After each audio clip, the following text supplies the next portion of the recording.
fruit. I paint pictures with my words, tangled thoughts and feelings. GrowingGames.com, Rory Favreau. Tangled thoughts and feelings.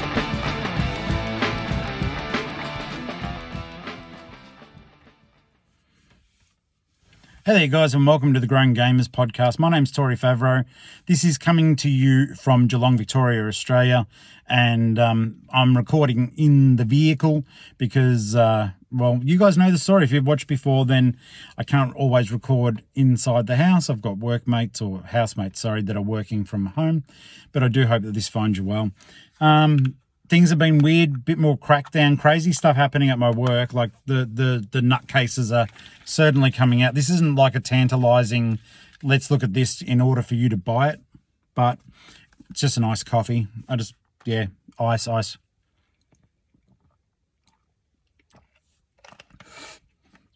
That's better. I need hydration. Thank you so much for putting up with, well, the quality of the show during the period of this isolation time. I really appreciate each and every one of you. We've hit like 1,500 people on the Facebook group, which is bloody awesome. I really appreciate it. So don't think I take that for lightly. It gives me a little tingle every time I see someone, liking the page. It's bloody awesome. So what I'm trying to do during this COVID bullshit is to give you as much content as possible, as often as possible. I've been streaming video games. I don't have enough subscribers to basically have my own address on YouTube. So you need to go to YouTube and simply just type in The Growing Gamers. You'll find the channel then. If there's another way around it, I've only got 40 odd subscribers, and apparently you need a lot more. I'm still learning a lot about that. But for example, you'll be able to see me playing Resident Evil, Ghost Recon Wildlands, and there'll be a lot more. And plus there's all the other gameplay stuff that I do. There's movie reviews. As long as you don't mind looking at this, wizened visage, then everything's more than fine.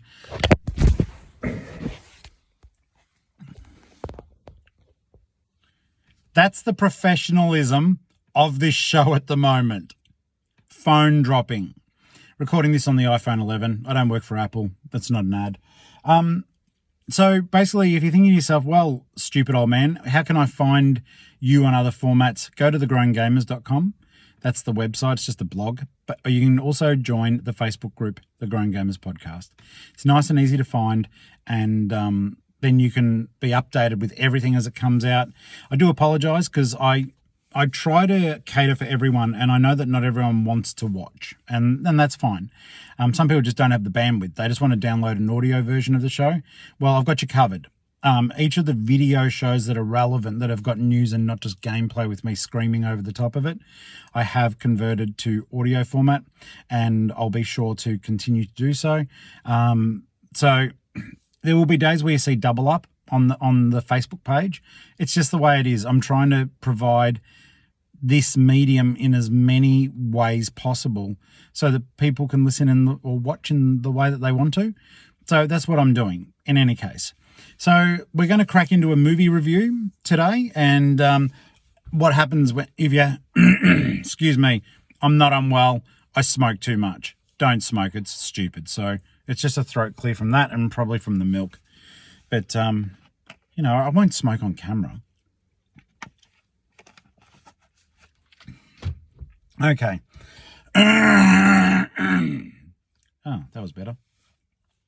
All right. So today I wanted to talk about, I'm looking down because I've got the disc. I bring the disc out to the car so I can show you what I'm reviewing.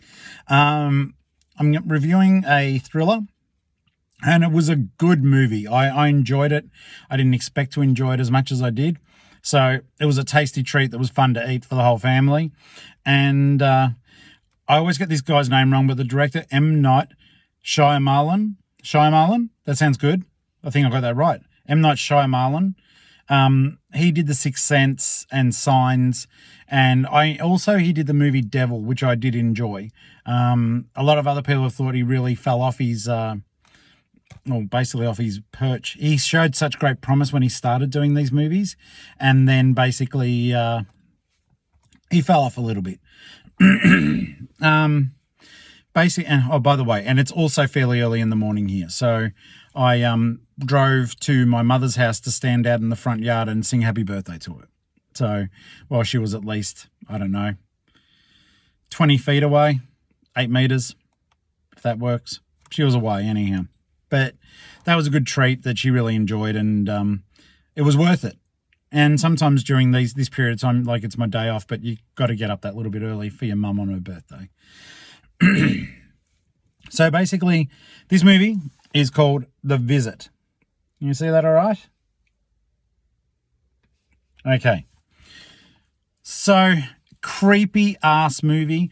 For people who do get a bit of motion sickness, it may not be the movie for you. It is shot through the perspective of 2 children who each have a camera. So if the kids have got a camera, then you can see what they can see, and their mother and them live wherever they live, and she's estranged from her parents and has been for 15 years. So basically, the grandparents have never got to know the grandchildren, and they've contacted her and said, look, we respect where you're at, but can we get to know our grandchildren at least? And the grandchildren say yes, and they go to visit.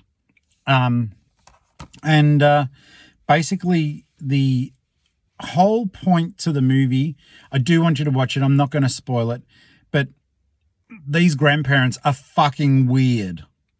They're batshit weird. They've got weird rules when you show up. It's really well shot. Like the cameras, the way like holding the camera, each of the kids from their own perspective. There'll be times when you see them filming and then the other one's filming them. But they it allows for milk burps. I'm so professional. No wonder I've got 45 subscribers. It's well done, and the weird tight little camera angles do allow for that element of suspense, where you're just like, what the hell's going to happen? Because like a kid might be hiding. Well, I'll actually grab this to give you an illustration. A kid might be hiding, right? So they're holding their phone or their camera, but they're like laying down. They're like, and you can see the fucking thing coming up behind them. It is enough to make you shit yourself. That's that sort of thing. It's like those elements of it are cool, but you couldn't do it with you couldn't do it as well with a fixed camera angle to make you feel like you were really down in the dirt and the ditches with these 2 children as their freaking crazy grandparents do their thing. There are, there's twists and turns throughout, and you do eventually, there is, of course, the big reveal. You need a big reveal. And the way he's done it has just been, in my opinion, really well thought out. I think it's a strong movie. It's well shot. The boy in it, I'm sorry to say this, it's still a good movie, but the boy's just unlikable. And I don't know if it's because of the way he was written or because of the way he portrays his character. But I remember I was watching this with friends, and I straight away said, I fucking hope he dies. I hope he does not make it through the movie. I want something bad to happen. And lots of bad stuff happens. That is not a spoiler. But no, this is The Visit by M. Night Shyamalan, and it is well worth watching. It keeps you on your toes throughout. It's a little bit slow at the start, and I think that's where I started to not like the boy, because it doesn't jump into the action. The pacing's a bit off at the start, but then once it gets going, it's balls to the wall. So it's well worth the watch. It's well worth getting through the first 15 minutes where the pacing's a bit off to get to Nana and Pop Pop's house. Nana and Pop Pop. Good on Nana and Pop Pop. I remember when I used to visit Nana and Pop Pop. No, I had a Nana and a Pa. They've been dead for ages. I still love them, but they've been dead for ages. Yeah, look, The Visit, well worth the watch. Like I said, the pacing is a bit weird, but it is well shot. The guy knows it's weird. He's not nothing like Tarantino, but for some reason I always go there with this guy. He writes good dialogue as a rule, or when he's really on ball, he writes good dialogue and it's solid and it draws you to the character and makes you feel something about the character. Yeah, the pacing at the start, and then there's something at the end that put me off as well. But you'll see what I mean when you get there, and I truly do not want to spoil it for you. Once you get into the middle of the action, it's solid. There is a solid ending, which then fades out to something shit. I wish that the last bit wasn't there. It doesn't impact on the story, though. So that's why I'm still going to say, look, watch it. Watch The Visit, because you're going to have a good time. You're going to have a suspenseful time, that's for sure. And ultimately, yeah, look, I'm pretty sure it's something that you can, if you're distancing at the moment, which most of us should be, then it should be a movie that you can, I'm sure it's on a Netflix or a streaming service. There'll be a way to get it. If you just want a bit of a creepy movie to get yourself into, it's enjoyable. There was a sense of escape. Once it got going, I wasn't really aware of time anymore. So yeah, I do recommend that you watch it. It's not a fucking banger, but it's a good movie that shouldn't cost you much, and it'll help you pass a bit of time. So is that a good way to recommend a movie? I've got no idea. I don't know, but it's worth watching. Okay, so if you're looking for something to watch, want a bit of creepiness, The Visit. All right, guys, that does that one. I'm going to chuck that down. Now, I'm going to do 2 in a row. So if you see me wearing my Slim Chicken shirt, I got that in South Dakota. I don't work for them. I went to the restaurant there with my friends Brett and Donna, and the food was amazing. It was just like, fucking southern chicken, fried chicken cuisine. But I used to do another show called Idiot Box Radio, just a sideline thing here. And I had a character, I don't know how he came to pass.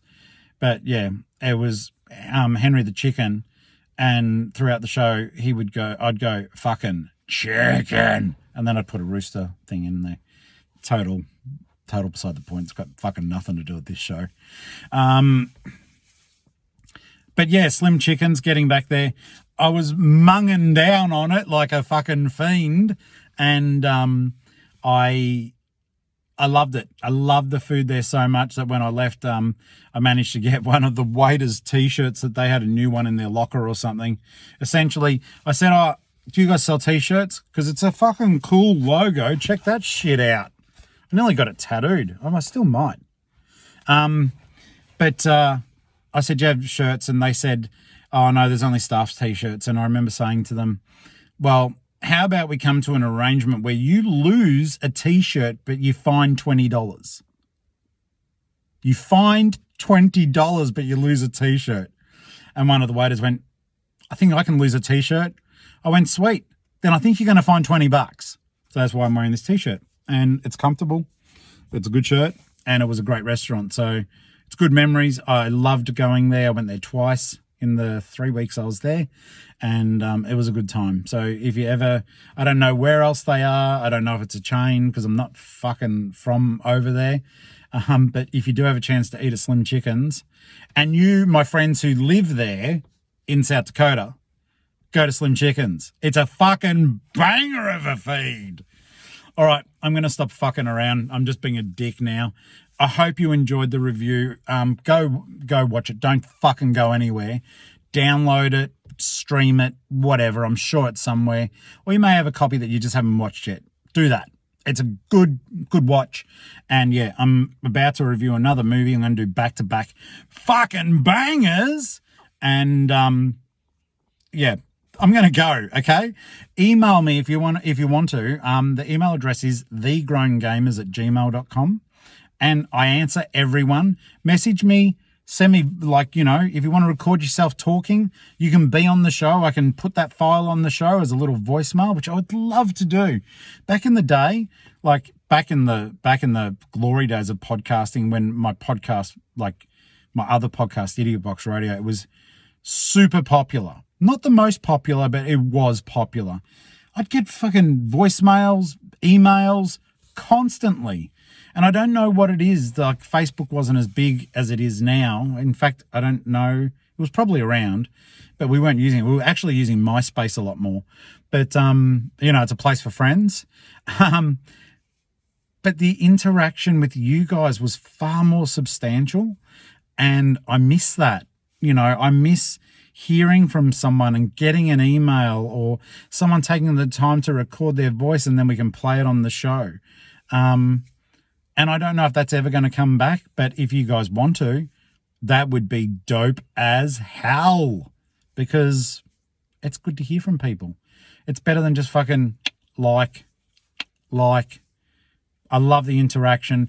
If you do subscribe to my channel on YouTube, The Grown Gamers, you should get notifications from when I do live streaming of games. And I would love if someone jumped in and was just, when we're playing, when you've got that stream up, I'm just broadcasting from the PlayStation, but I can see what you're writing. Like, if you type something to me, I see it as I'm playing. And it's really cool. I think it's really nice. I'm not the best video game player. If you're wanting mad skills, it's not the channel to come to. But if you just want my banter and my take on the game that I'm playing, fuck yeah, come and fucking say hello. Please share this with your friends. We'll try to make the show a little bit bigger, possibly, than what it is at the moment. But you know what? Even if it never gets bigger, I do appreciate you watching and taking your time, whether it's one person or whether it's fucking 1,500 people. I appreciate it. I just want to grow the thing. I think it'll be good to get it out there. I do think I'm bringing something a little bit different from what all the slick fucking podcasts and shit like that are doing. It's a little bit more raw and a little bit more honest. And maybe that's a limitation of my gear and the fact that I'm finding time between working and doing this. Like, this is not my job. No, it's not. I spend money to make this shit happen. I'd love to hear from you. That's all I'm trying to get down to. All right. So time for me to go, because in about 1 minute, I'm going to start recording another movie review for you. And it's going to be something a little bit different. So you make sure that you keep an eye out for that one, all right? I'll make this into audio. It'll be video. It'll be on YouTube. You can subscribe via Apple Podcasts. I'm still having trouble getting Spotify working. That's my problem, not yours. Otherwise, you can just watch it and listen direct off the Facebook page or off the blog. All right, take care. Bye.